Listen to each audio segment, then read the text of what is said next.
I think the hardest part of providing abortion care is knowing that patients need this care, that it's like evidence-based care. I've gone to lots of training to be able to provide this care safely with the best evidence possible, and not being able to do so for various reasons.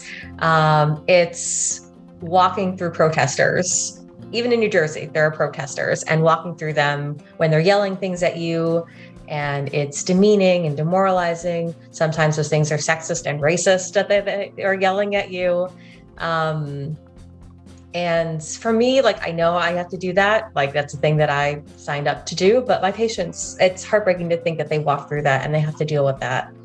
And I know many of them are affected by that. Many of them feel a certain way about having to do that. And some people, that means that they don't get the care that they want because they're too scared to walk through.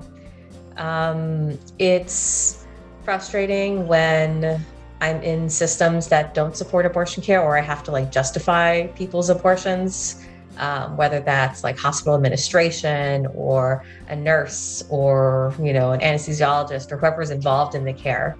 I think it's also frustrating along those lines of how people have to be told a sad story about abortion to make it justifiable. Like, people can just not want to be pregnant, and that's okay. People don't have to feel bad about having an abortion.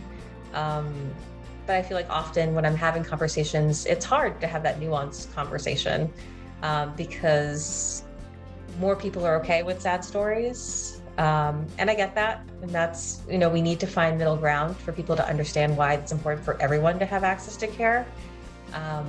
But also, I want to share all the happy stories of people that are like glad to have an abortion because this is what they need for their health. This is what they need for their life right now. And all of those reasons are okay and great. And I'm glad to be able to help them, all of them.